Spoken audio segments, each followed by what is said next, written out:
इतिहास मतलब लड़ाइयाँ, तरह तरह की लड़ाइयाँ। लड़ाइयों के बारे में बहुत बात कर ली। आज बात करते हैं उस जगह के बारे में जहाँ पर लगभग इतिहास को बदलने वाली सारी लड़ाइयाँ हुई है। इसी जगह बहुत बड़े बड़े खुले खुले मैदान, कोई जंगल नहीं, कोई रोक टोक नहीं। अगर भारत के शासक को कोई मदद चाहिए तो तुरंत दिल्ली से आ जाए और सामने वाला दूर से लड़ने आए। तो ऐसी जगह जो भारत के इतिहास को लगातार बदलती रही है, Indo Gangetic plains, Sindhu Ganga के मैदान, वहाँ पर बहुत सारी लड़ाइयाँ हुई है। आज हम बात करेंगे उन्हीं मैदानों के बारे में, थानेसर की, पानीपत की, करनाल की, अलग अलग मैदानों के बारे में। अलग अलग भारत की ज्योग्राफी वहाँ से कैसे बदली, भारत की राजनीति वहाँ से कैसे बदली, भारत का शासन वहाँ से कैसे बदला। तो आज हम उसी के बारे में बात करने जा रहे हैं। नमस्कार, आदाब, सत श्री अकाल। मैं हूं अनुराग और आप देख रहे हैं हिस्ट्री विद अनुराग। दोस्तों, जानते ही हम लोग कि उत्तर में तो हमारा हिमालय है, बहुत ऊंचे ऊंचे पहाड़, 6-6 किलोमीटर, 8-8 किलोमीटर, 10-10 किलोमीटर के पहाड़ हैं। तो इतने ऊंचे पर सेनाएं तो चढ़ नहीं सकती। तो उधर से भारत हमेशा निश्चिंत रहता था। समस्या कहाँ आती थी कि जब अफगानिस्तान से सेनाएं आती थी, अफगानिस्तान के हिंदू कुश पर्वत से लगाकर उसका जो खैबर दर्रा था, उधर से सेनाएं निकल के आती थी और फिर आगे उनको मिल जाते थे सिंधु और गंगा के बड़े बड़े मैदान। वहां वो सीधा लड़ते हुए चले आते थे और इन्हीं मैदानों में बीच में कहीं पड़ता था दिल्ली। तो दिल्ली जो था वो हमेशा से भारत का केंद्र रहा है, वहीं से भारत की राजनीति चली है, भारत का शासन चला है। तो जो भी सेना बाहर से आती थी वो सबसे पहले चाहती थी कि दिल्ली पर कब्जा करें। तो दिल्ली पर कब्जा करने के लिए अफगानिस्तान से होते हुए वो पाकिस्तान के लाहौर वगैरह को पहले हराना होता था, फिर पंजाब हराना होता था, फिर कहीं जाकर दिल्ली पहुंचना होता था। तो दिल्ली के जस्ट पहले इन्हीं मैदानों में, बड़े बड़े मैदानों में, भारत का इतिहास कई बार लिखा गया। भारत के राजा कई बार बदले गए, भारत की जो गद्दियां हैं वो कई बार हिली और कई बार नए राजाओं का वहाँ पर आगमन हुआ। तो दोस्तों, अपन बात करें इसके बारे में तो बहुत सारी लंबी लाइन है। शुरुआत करता हूँ। सबसे पहले अगर शुरुआत से शुरुआत करूँ तो शुरुआत तक जाना होगा और उसके लिए बात करेंगे महाभारत की। कुरुक्षेत्र, जो पांडवों ने 5 गांव मांगे थे कौरवों से, उनमें से एक गांव था पानीपत। उन 5 गांवों को देने के लिए भी जब दुर्योधन राजी नहीं हुआ तो पांडवों ने युद्ध किया और युद्ध कहाँ हुआ? कुरुक्षेत्र में। वही इंडो गंगेटिक्स मैदान, सिंधु गंगा के मैदान। बड़ी बड़ी सेनाएं, 18 लाख की सेनाएं आमने सामने लड़ी। पृथ्वीराज चौहान और मोहम्मद गोरी, 1191 बहुत बड़ा युद्ध लड़ा गया। पृथ्वीराज ने मोहम्मद गोरी को हरा के भगाया यहाँ से। वो युद्ध लड़ा गया थानेसर में। 1200 से 1210-15 के बीच में शायद फिर से गोरी आया और उसके बाद फिर पृथ्वीराज चौहान और गोरी के बीच में लड़ाई हुई, फेमस लड़ाई हुई वहाँ पे, और पृथ्वीराज चौहान हारे। पृथ्वीराज चौहान को उन्होंने मारा, कोई कहते हैं गजनी ले जाकर मारा, कोई कहते हैं यहीं मार दिया। खैर, वो एक अलग इतिहास है। 1398 में तैमूर लंग, एक लंगड़ा शासक, कुशल रणनीतिकार, वो उस रास्ते से आया, दिल्ली पहुंचा, दिल्ली को तबाह कर दिया, दिल्ली को लूटा। कई बार लूटी दिल्ली, उसमें से एक ये भी था, दिल्ली को लूटा, लूट के चला गया। भारतीय राजाओं की कमियों के कारण भारतीय हिंदू राजाओं ने, कई तरह के राजाओं ने बाबर को आमंत्रण दे दिया। बाबर आया 1526 में। 1526 में फिर वो पानीपत, स्ट्रेटेजिक जगह भारत के लिए बनने वाली थी, रणनीतिक जगह बनने वाली थी, क्योंकि पानीपत जो था दिल्ली से केवल 90 किलोमीटर दूर था, बस 90 किलोमीटर। दिल्ली के राजा को वहाँ से तुरंत मदद मिल जाती और मैदान भी बड़ा, तो आराम से लड़ाई हो। तो 1526 में बाबर और इब्राहिम लोदी, जो उस समय भारत पर शासन कर रहा था, उनके बीच में लड़ाई की।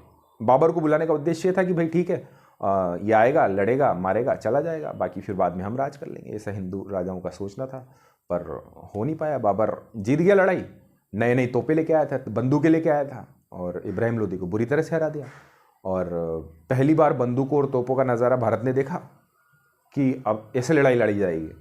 तो बाबर ने उसको हरा दिया और वहाँ से फिर भारत में बहुत बड़ा एक साम्राज्य गठित हो गया, मुग़ल एम्पायर, मुग़ल साम्राज्य जिसको कहते हैं।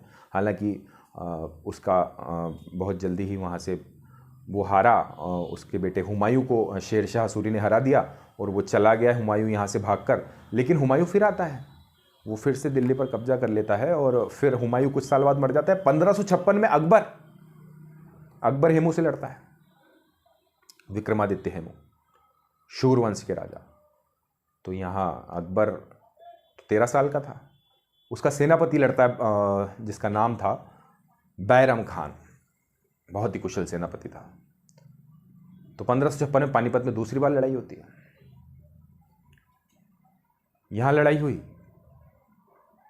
अब मुगल एम्पायर जब कमजोर हुआ और साउथ ईस्ट एशिया से बहुत सारे लुटेरे आए, तो उनमें से एक आया था नादिर शाह। नादिर शाह 1739 में भारत आया। मुगल सेना और नादिर शाह के बीच में पानीपत से 20 किलोमीटर दूर करनाल में लड़ाई हुई। करनाल आज भी हरियाणा में एक जगह का नाम है करनाल, उस जगह पर लड़ाई हुई। तो नादिर शाह ने हरा दिया मुगलों को और फिर दिल्ली लूटी। इसी तरह से 1761 जो चेंजिंग मूवमेंट भारत के इतिहास के लिए रहा, क्योंकि उस समय मराठा एक बहुत बड़ी पावर थे और मराठा अगर पूरी तरह से कंसोलिडेट कर लेते, पूरी तरह से ये देश को कब्जा कर लेते, पूरी तरह से देश पर वो आधिपत्य जमा लेते, तो एक बहुत लंबा भारत में एक बड़ा एम्पायर हो जाता, बड़ा साम्राज्य हो जाता। पर 1761 में मुगलों और अफगान राजा अहमद शाह अब्दाली के बीच में पानीपत की फेमस लड़ाई हुई। तो अब्दाली से मराठे हार गए। बहुत फायर्स लड़ाई हुई, बहुत खतरनाक लड़ाई हुई और फिर भी हार गए। हज़ारों लोग एक ही दिन में मर गए। तरह तरह की तोपें, बंदूकें, अलग अलग साजो सामान, लड़ाई होती है, कई सारे लोगों की उसमें जान गई। मराठे जो पुणे से चल के आए थे और पानीपत तक पहुँचे थे, बड़ा ही मुश्किल वो समय उनके लिए रहा, क्योंकि उनका बहुत बड़ा लड़ाका सदाशिवराव भाऊ उसमें वीरगति को प्राप्त हुआ। राजकुमार जो थे वो भी मारे गए। तो इस तरह से ये पानीपत की लड़ाई हुई।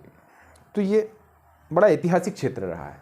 क्यों रहा है, समझिए आप इसको। मान लो कोई दूसरी सेना हिमालय से नहीं आ सकती, तो हम भी तो हिमालय से नहीं जा सकते। तो हम क्या करते थे, अब बात करें अपन 3rd BC की, मतलब ईसा पूर्व 3री सदी की। तो वहाँ उस समय पाटलिपुत्र से शासन चलता था, मगध से। मगध में बड़े बड़े एम्पायर हुए, बड़े बड़े साम्राज्य हुए। तो उसी दौर में 3rd BC में माना जाता है, चंद्रगुप्त के दौर में या उसके पहले या बाद में, पाटलिपुत्र से तक्षशिला तक, जो आज पाकिस्तान में है, तक्षशिला तक एक रोड बनाया गया।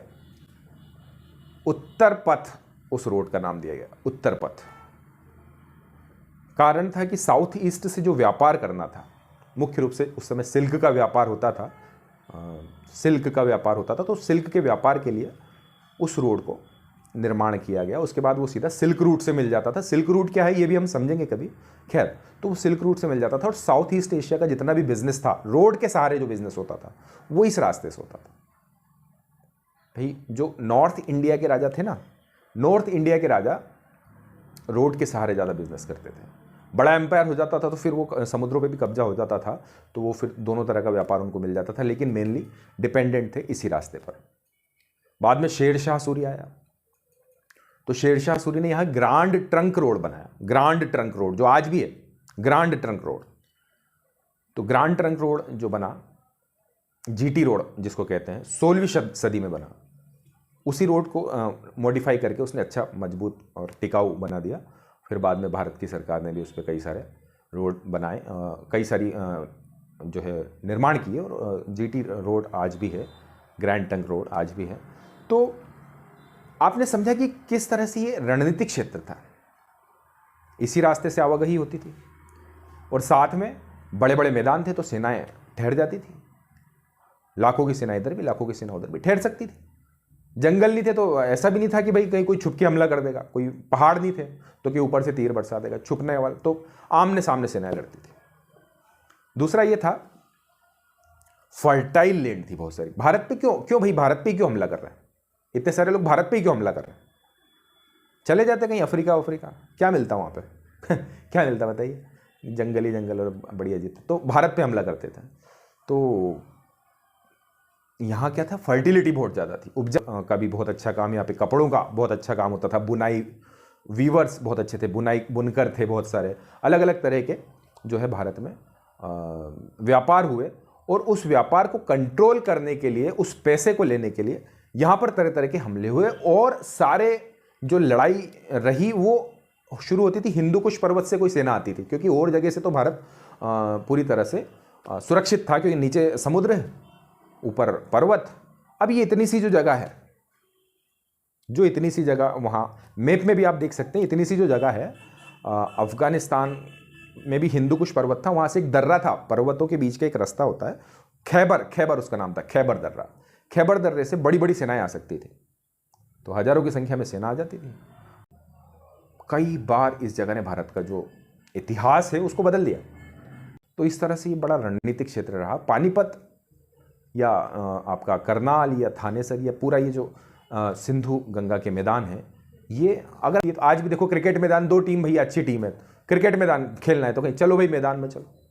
पहले भी लड़ने के लिए कोई आदमी अगर ताल ठोकता है तो आजा मैदान में देख लेंगे, इस तरह की चीज़ होती है। तो ये मैदान था भारत का। अगर जानकारी अच्छी लगी हो तो लाइक करें, शेयर करें, सब्सक्राइब करें और अधिक से अधिक लोगों को फैलाएं। चैनल को देखते रहें। बहुत बहुत धन्यवाद। शुभ रात्रि, शब्बा खैर।